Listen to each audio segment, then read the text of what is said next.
Hey guys, this is Calm, and I'm going to do the 8th round of the FIDE World Rapid 2013 tournament.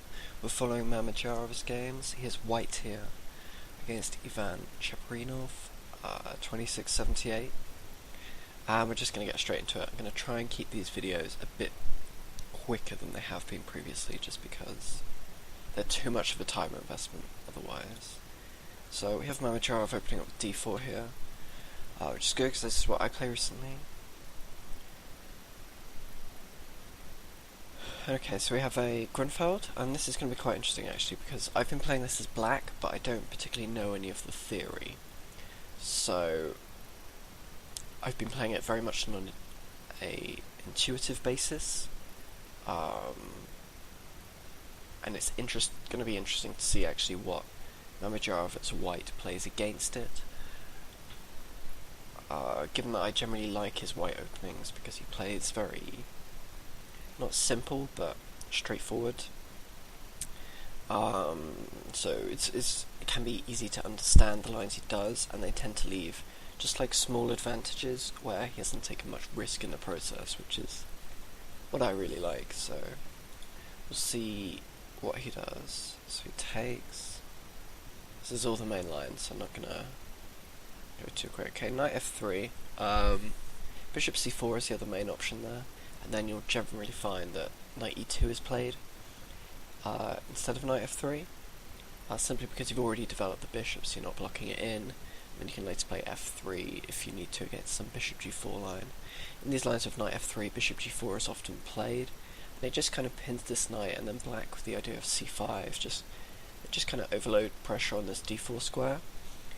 And after the trades, black's main trump card in the endgame is he has 2 pawns against 1 on this side, because this c-pawn is now in the d4 square, whereas white tends to have a lot more space in the middle, and he can often have the 2 bishops, which can make for a slightly better endgame if we do have this split kind of board pawn structure, where we still have this 1 and these 2, and everything else is from the d to h files. Generally it's considered about even, maybe white has a tiny advantage, which is typical most openings. So c5. Yeah, we'll just watch from white's point of view, even though I'm more familiar with this from black's. Okay, c5. You can also castle first. And rook b1. Okay. So this is pretty common. The way I play against this as black is, well, I've usually castled before I play this, but then I go for some c takes d, and then like queen o5 move, and what I'm generally finding is that white is blocking this check via the bishop instead of the queen. By blocking with the queen, he would prevent capture on a2, but he would trade the queens off, and if you're trying to play like an aggressive attacking game, end up checkmating them, you generally want more pieces on, because generally I'm getting a relatively easy game after takes, and then queen a5 check, queen d2, just trading those queens. It seems very comfortable for me.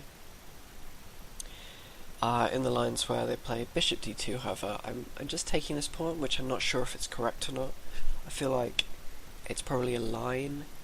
Doesn't seem risky enough to where it wouldn't be theory, but definitely white gets quite a bit of play back from it. I generally end up having to play some kind of bishop g4 move just to develop, pin this knight to get more pressure on d4, and kind of sacrificing the b7 pawn in response for it. So actually I'm not particularly gaining a pawn, but well, I am, but it's just on a shorter term basis. Sometimes I pick up a d4 pawn as well, and then I'm happy because I'm up a pawn, but again white has play. So I don't know whether that's currently played or whatever, but I guess we'll have a look at castles. Okay, so this transposes to what I play. Bishop e2 is played. This is good against bishop g4. I think in lines where you've played knight f3, bishop e2 makes more sense, because if you're playing bishop c4, then if bishop g4 comes in here, rather, it can be awkward to deal with because you've already expended the tempi to develop this bishop. But there's no real nice way to deal with it, because if you play h3, yes, the bishop can't run to h5 because g4 would trap it, but after just the captures on f3, you really have to capture with the queen to not ruin your pawn structure, and then you'll find that you've lost the queen as a defender of d4 and you're just dropping this pawn. So c takes d4, c takes d4, queen a5, bishop 2, okay, so this is what people are playing against me. I guess it's because it's theory, so that makes sense.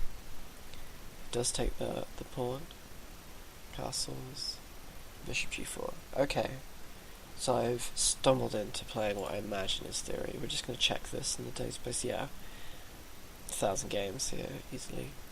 Over 1,000 games. So he takes on b7. Of course, this bishop moves, so it leaves this here. And the idea is we're going to take on f3 and then take on d4. So we're going to be up a pawn. It's just going to be this d pawn rather than the from just taking this a pawn.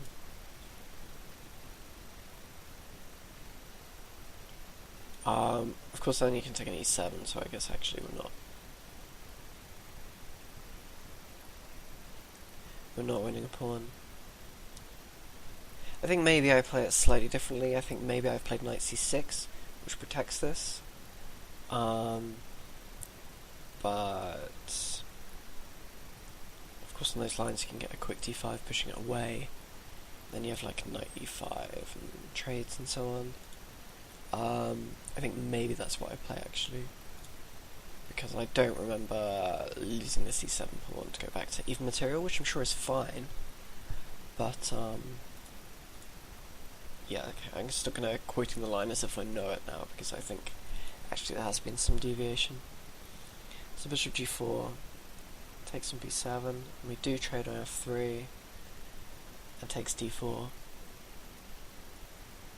e5 is played. And the idea here is that yes, you can take this, but if you do, the rook can take on e7, which attacks this bishop. Also, this bishop on f3 is a discovered attack on this rook, which can't actually move anywhere because it's still blocked in by its knight and its pawn. So most likely, black's gonna have to do something about the position of this rook, and to do that, what makes most sense is to develop the remaining piece he has. So knight a6 looks like the only move really, because anywhere else can be taken.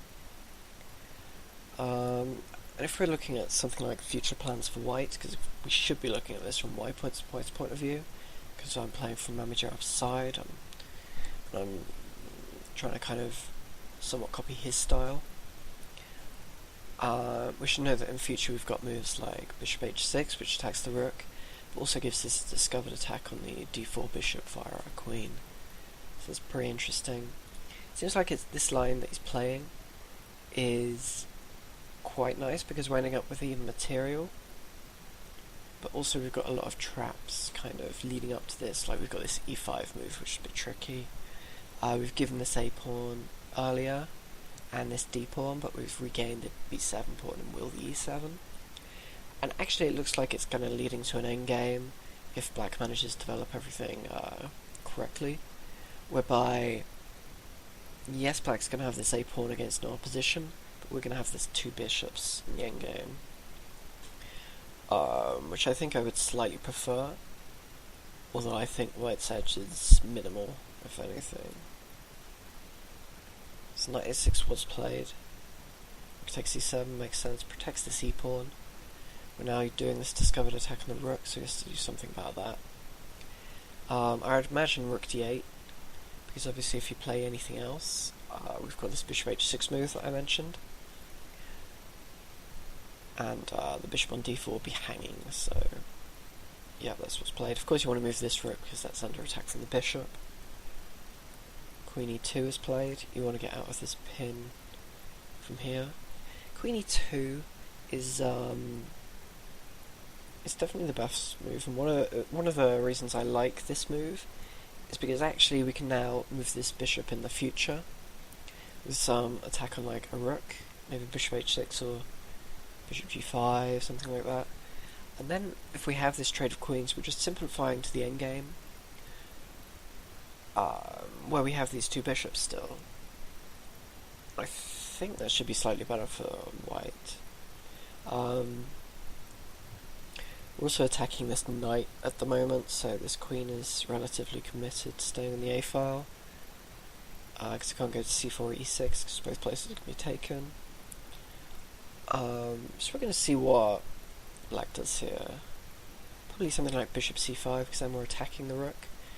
We're protecting our bishop via our knight, and then we're double attacking on d2. Which, although it's not a big deal, because white can just move this bishop, it's a relatively forcing move, because we force him to move this bishop or play rook d1, which probably he doesn't want to play, and I think that's... if you get to play forcing moves, it's usually quite good, because you can plan further ahead, because you can more accurately predict your opponent's move. So bishop c5 was played. Oh, and then bishop g5 immediately. Okay. So I guess there's not really a great place to put the rook here, because the rook's under attack. Because if you put it anywhere, d2 falls. So that's pretty interesting.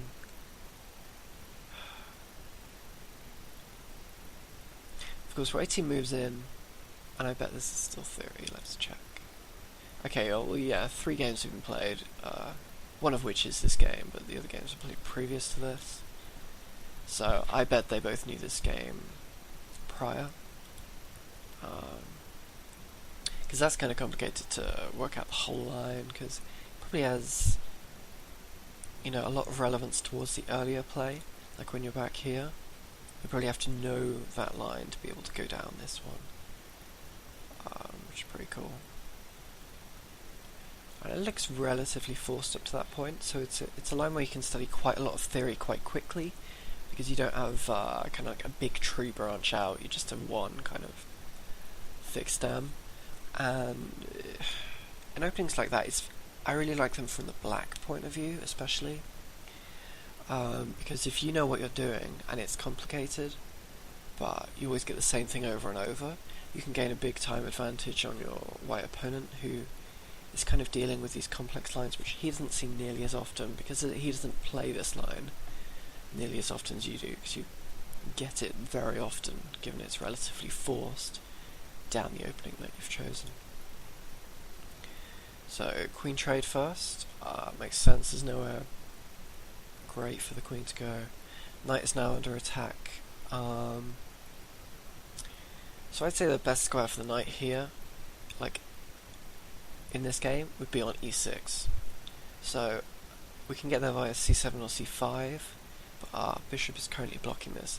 So I would expect that black is actually going to take on e7. And although this allows the recapture, forking our rooks, obviously that's just a trade, and then we can play knight c5, which is like a more aggressive forward move. It's more multi-purpose than knight c7. Because knight c7, you can go to d5 in the future possibly, but that blocks our rook. And if we go to c5, we also have the option of pushing this a5, a4 pawn quickly, so it can be more multi-purpose, and then come to like b3 or something. So it just seems like an overall better plan than knight c7. And I think in order to do that, we need to trade off that. The thing I'd be worried about is just giving white these 2 bishops in the endgame. Potentially bishop e3 is annoying, like this diagonal, because it's long and it's attacks our pawn, but it's probably what I'd do. Okay, so that is played. Okay, and actually we can't play knight c5 because we need it bishop takes. So it'll be quite... Well, I mean, we're going to lose a rook either this move or next, White doesn't have to take until we move one of these rooks, because he's still going to have the option to take the other. But our knight is going to be taken next turn, so we need to do something about that now. And actually this bishop also covers the b4 square, so I guess knight b8 or knight c7. Knight c7 would fit most with the previous plan that I was talking about, where we want to put it on e6. So that's kind of what I would expect. Okay, so he goes to knight b8. It's kind of a different idea here. When you do this, you're more aiming to put this knight on the c6 square, which will mean that he doesn't have to move a rook to force his bishop to take something. And also it's going to attack e5 after the trade, so I guess that's good and multi-purpose. Again, if he plays a5, it's protected by this knight. And long term we can aim to put this knight on, say, d4, which is a very central square. And if we can trade down to a position where we have a knight against the bishop, the endgame is not nearly as bad. And I think actually, looking back on this, Black always knew that he was going to get this kind of endgame, because he kind of knew the theory up to this point and knew that this kind of bishop g5 thing would happen, and that's going to lead to a trade of pair of bishops. I mean, with split pawns, like this a7 pawn is here, and these pawns are here, and these pawns are over here, bishops are generally better, like in a bishop v knight endgame.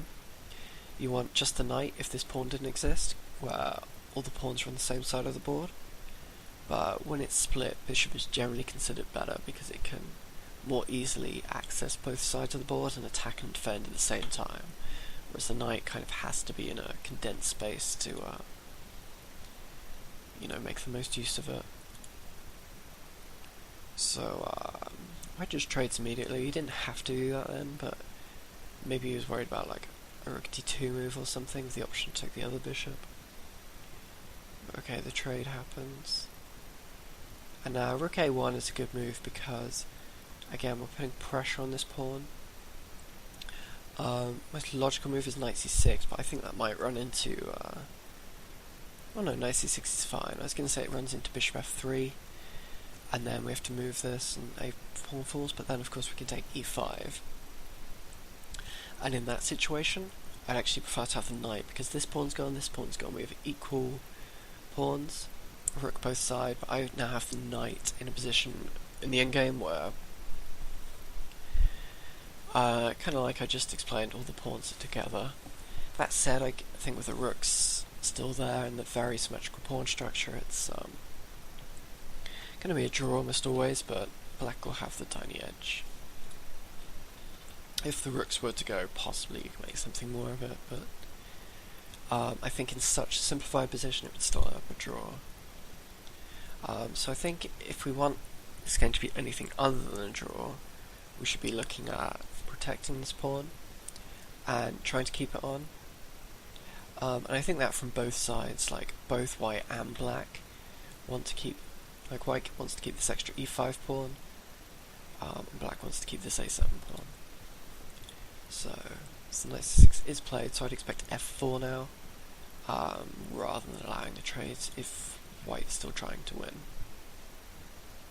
Okay, so he is. Try and speed up a bit, so 18 minutes. Okay, so black is now giving white the option of trading, which will leave white with a slightly better pawn structure, because he has less pawn islands. He'd have, one long one as opposed to three, but with just rooks, kings, and pawns, it's probably going to be a draw, almost certainly. So if white wants to win, he should neglect that option, although it's slightly improving his position now, it severely restricts his winning chances. So I expect king e3, try and get the king involved, protecting his pawns. Okay, played. White's just trying to kind of push through, because he's got the majority on this side, so he's trying to simplify the position to where he's got one pawn and black doesn't have any, and then he's hoping that he's got enough pressure to push through and promote. Okay, g5. It's quite a clever move, because if he doesn't do that, he knows he's just going to get squeezed with this f5 push, and then after a trade f6 check. And kind of a lot of squares are taken away, because you can't go to e6 with the king because of this bishop. And black's king will be forced to an awkward situation. So by playing this, he breaks up the pawn structure, whilst not necessarily, giving white better winning chances, despite the fact that he's gaining a pawn. Because these two pawns are going to be doubled, which means they still promote on the same square, so they kind of block each other, so this pawn is not really worth too much with one in front of it.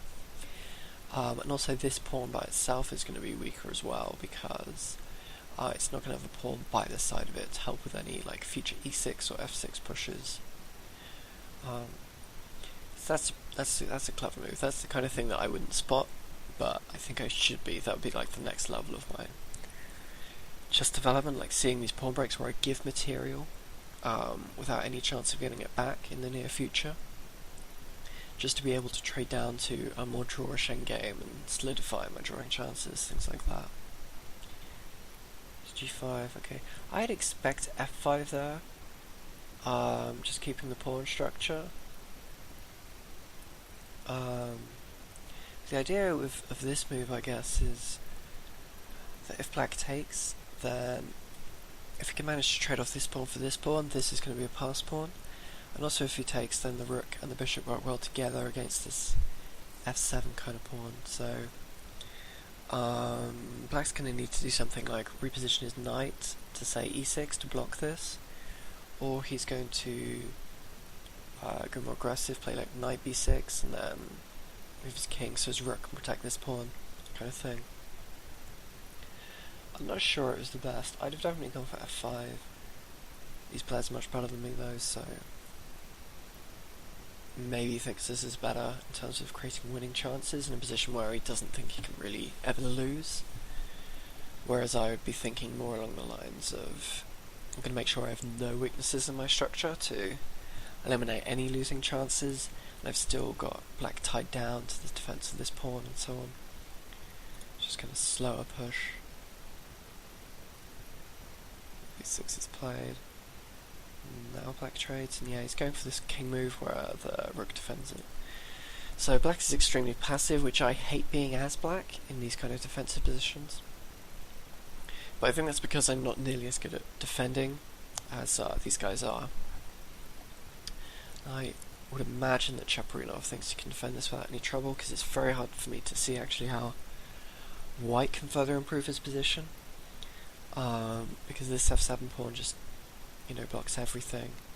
If he trades it for the e6 pawn maybe after g5 first, just so this g pawn's slightly closer, you may consider that some kind of progress, but I'm not sure it really is, because it opens up the 7th rank for this black rook, and then you can just put it on g7, and I don't think white can really push this pawn. Not with the knight still in the game, being able to come back and blockade somehow. So g5 is played, rook e7, rook f5, not sure the point on that. a5, okay, so the king's coming into the action now. Okay, so that's the point of rook f5. Because obviously the king can't move forward one because of the knight positioning, and now it can after this rook move. Okay.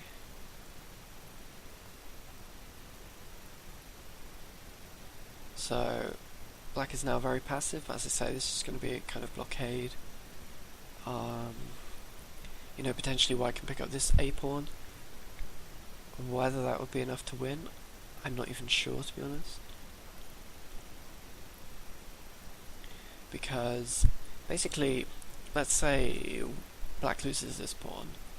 White then trades this e pawn for the f pawn, and then he pushes this g pawn. I think black can just trade this knight for this pawn, and he can draw rook against rook and bishop with no pawns on the board.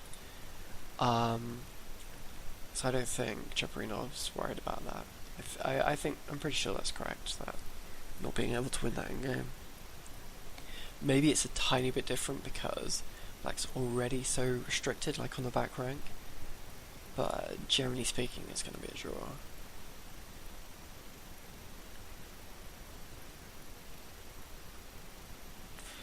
Okay, so we have this e6 push now, and now he's taken over here.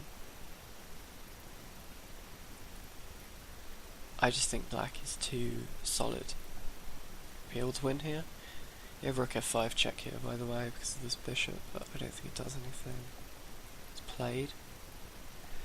Okay, and now if now actually it allows white to take this rook. He could have gone back here. So I guess he thinks it's fine if he takes this rook, because he can just then take this pawn, this rook rather, with his pawn. And that endgame's completely drawn, because this pawn's going to fall no matter what, which is going to leave the drawn endgame. So yeah, they're just kind of moving around. This is rapid, of course, so there could be long time, which might affect things, but yeah, I mean, black's not even a pawn down. There's just no way. Okay, so there's no more moves here. Yeah, it was drawn here. Okay, so I hope you liked that round 8 game. That was 25 minutes. I'm trying to make these about 15 minutes, but I haven't been successful at all. Hopefully you don't mind too much. Let me know what you think. Thanks for comments as always. I'll see you guys next time. Thanks.